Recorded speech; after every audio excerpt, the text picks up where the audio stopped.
Hello guys, myself Ankur sir. Right now we are studying chemistry subject और अब guys हम new chapter चालू करने वाले हैं that is surface chemistry which is 5th number of chapter of part 1. Okay guys, तो basically ये chapter major part जो है वो थ्योरेटिकली चैप्टर है. आपको इस चैप्टर में अगर थ्योरेटिकली आप अगर ज़्यादा फोकस करेंगे तो ये चैप्टर को काइंड ऑफ जल्दी कवर हो जाएगा. Okay guys, let's start the topic surface chemistry. तो देखिए गाइज, इसमें सबसे पहले हम इसमें 3 टॉपिक जो है वो डिस्कस करेंगे. First, adsorption. What is adsorption? Adsorption क्या होता है? एड्सॉर्प्शन के बारे में पढ़ेंगे. उसके बाद में हम पढ़ेंगे अबाउट कैटालिस्ट और उसके बारे में हम पढ़ेंगे कोलेट्स के बारे में. तो ये जो 3 मेजर टॉपिक है ये इस चैप्टर में हम कवर करेंगे. तो गाइज चालू करते हैं सबसे पहले एड्सॉर्प्शन से. बेसिकली सरफेस केमिस्ट्री जो है हमारा केमिस्ट्री का वो ब्रांच है जब हम सरफेस फिनोमेनन को डील करेंगे. इसमें हम सरफेस के अंदर क्या केमिकल रिएक्शन हो रही है इस बारे में न सोचते हुए सरफेस पर क्या केमिकल रिएक्शन हो रही है उसके बारे में डिस्कस करेंगे. Okay, so let's start the topic. First topic is adsorption. देखिए, 2 टाइप के आपने टर्म पढ़ी होगी. पहला जो आप जिससे ज़्यादा फेमिलियर हैं वो है आपका absorption and here will discussed about adsorption. अब देखिए गाइस, एब्जॉर्प्शन क्या होता है, एड्सॉर्प्शन क्या होता है. एब्जॉर्प्शन जो आपका होता है through out the body phenomenon होता है. एब्जॉर्प्शन जैसे एक स्पंज को आपने पानी में डाला तो स्पंज जो है पूरी बॉडी में, स्पंज की पूरी बॉडी में पानी चले जाएगा. That is absorption. और लेट्स से अगर आपने एड्सॉर्प्शन की बात करूं तो किसी चॉक को अगर पानी में डाला तो वो चॉक का सरफेस, और पानी से अगर आपने निकाल के उस चॉक को तोड़ी तो चॉक का सरफेस ही पानी से कनेक्ट होगा और अगर मिडिल पार्ट हम देखें चॉक का तो सूखा रहेगा. तो adsorption basically is a surface phenomenon, okay, which only deals about surface rather than a bulk or solid or liquid is called absorption. Okay, अब एब्जॉर्प्शन की जहाँ तक मैं बात करूँ तो एड्सॉर्प्शन की मैं जहाँ तक बात करूँ, एड्सॉर्प्शन हमारे इस टॉपिक में है. एब्जॉर्प्शन सरफेस केमिस्ट्री में नहीं आएगा. तो हम इस चैप्टर में केवल एड्सॉर्प्शन को ही डील करेंगे. ओके, नाउ जब एड्सॉर्प्शन की बात करूं तो एड्सॉर्प्शन में 2 टाइप की और टर्म याद रखनी पड़ेगी आपको. पहला एड्सॉर्बेट और दूसरा adsorbent. Adsorbate is defined as the molecular species और substance which concentrate on or accumulates at the surface is termed as adsorbate, and the material on the surface of which adsorption takes place is called adsorbent. मतलब आपकी जो chalk है वो हो गई adsorbent और आपका जो पानी में आपने चॉक को डाली तो पानी जो है that is adsorbate. A molecular species or substance which concentrate at the surface, जो कि सरफेस पे जुड़ता है, पानी चॉक पे जुड़ रहा है, then water is termed as adsorbate and the material on the surface of which, तो material क्या हुआ, चॉक, जिसकी सरफेस पर adsorption takes place is called adsorbent. Adsorption is essentially a surface phenomenon. देखिए एड्जॉर्प्शन जो होता है वो सरफेस फिनोमेनन होता है, और एड्जॉर्प्शन का एक छोटा सा पॉइंट और बता दूं कि एड्जॉर्प्शन इनिशियली तो फास्ट होता है, पर धीरे धीरे उसकी स्पीड जो है स्लो होती रहती है. Solid particularly is finely divided state have large surface area and therefore charcoal adsorption के कुछ examples: charcoal, silica gel, alumina gel, clay, colloids, metals in finely divided state that is a good adsorbents. So guys, यहाँ पे आपको तीन terms याद रखनी है. What is adsorption, what is adsorbate पानी, what is adsorbent chalk, that is examples. And adsorbent के example जो हैं वो आपको याद रखने हैं: charcoal, silica gel, alumina gel, clay, colloids and all. अब एड्जॉर्प्शन इन एक्शन. एड्जॉर्प्शन कहाँ कहाँ काम आता है? If a gas like oxygen, hydrogen, carbon monoxide, chlorine, ammonia और sulphur dioxide is taken in a closed vessel containing powdered charcoal. Okay, अगर charcoal में इसे रखा, it is observe that the pressure of gas is enclose vessel decreases. The gaseous molecule comes in contact with charcoal surface. Charcoal की surface पर gaseous atom क्या होते हैं? Adsorb हो जाते हैं. मतलब चारकोल की सरफेस पर ये सारी गैसेस एड्जॉर्ब हो जाती है. That is first adsorption example. Second, organic die. In a solution of organic dye, say methylene blue, when animal charcoal is added and the solution is well shaken, it is observed that the filtrate turns colorless. जो filtrate होता है वो colorless हो जाता है. The molecules of dye thus accumulate on the surface of charcoal. मतलब are adsorb हो जाते हैं. Third example, aqueous solution of raw sugar when passed over a bed of animal charcoal become colorless. Okay, क्योंकि जो colouring substance है उसे charcoal adsorb कर लेता है. Okay, and fourth example is the air becomes dry in the presence of silica gel. आप अगर silica gel late से, आप छोटा सा एग्जाम्पल देखिए कि ओके लाइक आप मार्केट से कोई नई थर्मस या बॉटल लाते हैं तो उसके अंदर एक छोटा सा पाउच निकलता है सिलिका जेल का. वो क्यों होता है? राइट, कि आपकी बॉटल में कोई मॉइस्चर नहीं है. तो सिलिका जेल क्या करती है कि जो मॉइस्चर या कोई जो पानी के मॉलिक्यूल हैं जिससे मॉइस्चर हो, उसे क्या कर लेती है? एड्जॉर्ब कर लेती है. नो, एब्जॉर्ब नहीं, एड्जॉर्ब, AD, एड्जॉर्ब कर लेती है जेल के सरफेस पर. तो उससे क्या होता है कि बॉटल हमारी सूखी रहती है, ड्राई रहती है, like that. Okay, so guys, this is the basic definitions of adsorption, adsorbate, adsorbent and some example of adsorption. अब एक और छोटा सा टॉपिक जिसे डिसॉर्प्शन बोलेंगे. And what is desorption? आपके जो एड्सॉर्ब सरफेस पे जो पार्टिकल्स आए हैं वो वापस उस सरफेस से दूर चले जाएं. Opposite kind of opposite process of adsorption is called desorption. Okay, so here difference between adsorption and absorption. Actually adsorption जो होता है वो surface phenomenon होता है. adsorption जो होता है वो surface phenomenon होता है.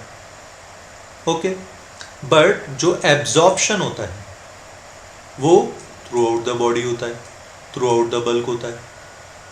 adsorption surface, absorption throughout the body. वही एग्जाम्पल, जैसे अगर चॉक स्टिक को अगर आपने पानी में डाला, इंक में डाला, तो आपके चॉक के सरफेस पर ही इंक आएगी, सेंटर में इंक नहीं आएगी. लेट्स से वाइट चॉक अगर आपने इंक में डाली तो सेंटर से स्टिल वाइट रहेगी कुछ टाइम के लिए. Okay, so that is the just basic difference between adsorption and absorption. Second, like एक और एग्जांपल देखें, like of water vapour. Water vapour का example, water vapours are absorbed by the anhydrous calcium chloride but adsorbed by the silica gel. In other words, adsorption, the concentration of adsorbate increase only at the surface while the absorption throughout the bulk. That's it. Okay. अब third term, fifth term, पहली adsorption, body phenomenon, surface phenomenon है, adsorbate पानी, adsorbent chalk, desorption opposite of adsorption, फिर हमने पढ़ा absorption, absorption through out the body होता है, और सिक्स टर्म है that is sorption. What is that? Sorption. Sorption वो होता है ऐसा प्रोसेस जिसमें एड्जॉर्प्शन भी हो एब्जॉर्प्शन भी,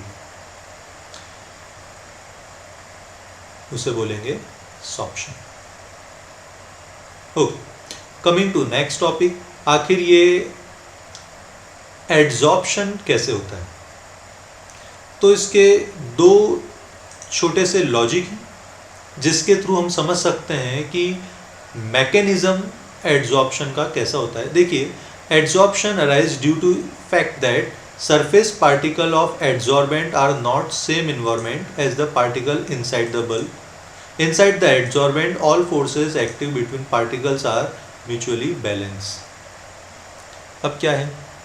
Let's say हमारे पास let's say हमारे पास एक कोई कंटेनर है, उसमें एक तो सरफेस पर कोई पार्टिकल है और एक उस सॉल्यूशन के अंदर कोई पार्टिकल है. तो अगर मैं अंदर वाले पार्टिकल की बात करूं तो अंदर वाले पार्टिकल के चारों ओर सेम पार्टिकल से सराउंडेड है, तो इसके चारों ओर सेम फोर्स लगेगा. सेम फोर्स लगेगा तो ये इसके चारों ओर बैलेंस्ड फोर्स रहेगा. क्या रहेगा? Balanced force. लेकिन अगर सरफेस पार्टिकल की बात करूं तो सरफेस पार्टिकल में नीचे तो पानी के एटम है और ऊपर जो हैं वो पानी के एटम है, एयर के एटम है, मॉलिक्यूल्स है. तो नीचे अलग इंटरैक्शन फोर्स होगा और ऊपर अलग इंटरैक्शन फोर्स होगा. तो इसका जो बैलेंस है, जो फोर्स है, वो बैलेंस नहीं हुआ. तो इसे हम बोलेंगे अनबैलेंस फोर्स. तो हर कोई अनबैलेंस बैलेंस होना चाहेगा. तो यहाँ पे तो इंटरेक्शन फोर्स ज़्यादा है, तो क्या करेगा, यहाँ जो वीक इंटरेक्शन फोर्स है वहाँ पे खुद ये उस मॉलिक्यूल से अट्रैक्ट होगा. जो भी यहाँ पे इसके कांटेक्ट में एयर के बजाय दूसरी चीज़ आएगी. तो लेट्स से हमने चॉक यहाँ पे रखी, तो चॉक के एटम से ये पानी का एटम अट्रैक्ट होगा. Balance. But on the surface particle are not surrounded by the atom. Surface के जो पार्टिकल है वो एटम से सराउंडेड नहीं होते. क्यों? क्योंकि इनकी सभी साइड में पानी के पार्टिकल नहीं होते. तो इसे हम क्या बोलेंगे कि अनबैलेंस या रेजिडुअल अट्रैक्टिव फोर्स होता है. This force of adsorbent are responsible for attracting the adsorbate particle on the surface. Sorry. Okay. So like unbalance या रेजिडुअल अट्रैक्शन फोर्स को बैलेंस करने के लिए ही की वजह से एड्सॉर्प्शन होता है. जैसे जैसे आप सरफेस एरिया बढ़ाएंगे एड्सॉर्प्शन भी बढ़ेगा.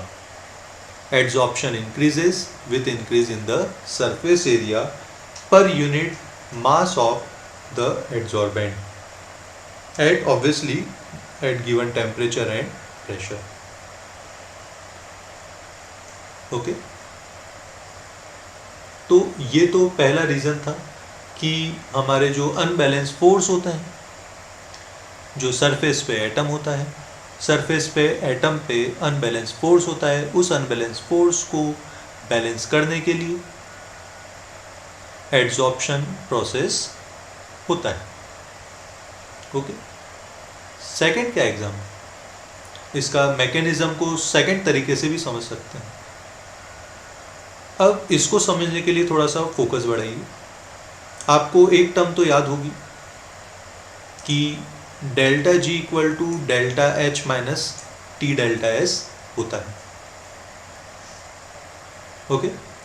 अब इसमें मैं बता दूं, जब डेल्टा जी नेगेटिव होता है okay, delta G free Gibbs energy होती है, Gibbs energy, delta H enthalpy, T temperature, delta S right entropy. Okay, free Gibbs energy अगर नेगेटिव हो तो रिएक्शन स्पॉन्टेनियस होती है, अगर पॉजिटिव हो तो नॉन स्पॉन्टेनियस होती है। मतलब डेल्टा जी अगर नेगेटिव हो तो रिएक्शन अपने आप होगी। डेल्टा एच अगर नेगेटिव हुआ तो एक्सोथर्मिक हीट रिलीज होती है, डेल्टा एच अगर पॉजिटिव हुआ तो एंडोथर्मिक हीट एब्जॉर्ब होती है। अगर रैंडमनेस बढ़ती है तो डेल्टा एस बढ़ता है पॉजिटिव, अगर रैंडमनेस कम होती है तो डेल्टा एस कम होता है मतलब नेगेटिव। ये बेसिक बात हुई। अब मैकेनिज्म पे ध्यान देते हैं। Another important factor featuring adsorption is the heat of adsorption. What is that? Heat of adsorption. During adsorption, there is always decrease in residual forces on the surface. एक let's say यहाँ पे कोई atom है, वो यहाँ पे घूम रहा है और यहाँ पे सरफेस पे आके रुक गया, तो उसकी एंट्रोपी क्या हुई? कम हुई, रैंडमनेस कम हुई, एंट्रोपी कम हुई। Okay,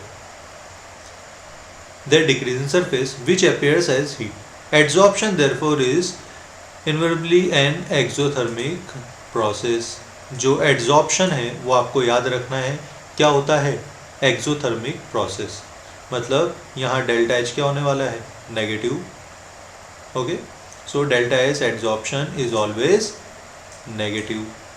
When gas is adsorbed, freedom of movement is also decreases. जो freedom movement है वो decrease हो जाएगा, आके ठहर जाएगा.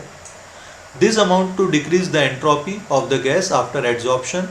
So delta S also negative. क्यों? क्योंकि एंट्रोपी क्या होता है? डिक्रीज होता है, राइट? अब एक बात बताइए, माइनस टी डेल्टा एस में यहां फोकस करेंगे, एस नेगेटिव है, नेगेटिव इस नेगेटिव से मिलेगा तो हमेशा क्या होगा? पॉजिटिव होगा। मतलब टी डेल्टा एस हमारा पॉजिटिव टर्म बन गया। डेल्टा एच क्या है? नेगेटिव। ये पॉजिटिव बन गया, ये नेगेटिव बन गया, तो डेल्टा जी स्पॉन्टेनियस होता है, मतलब नेगेटिव होता है। तो ये टर्म नेगेटिव कब होगी? ये तो पॉजिटिव होगी, ये नेगेटिव, मतलब delta H is greater than T delta S होगा, तो डेल्टा जी भी क्या होगा? Spontaneous. Here delta G must be negative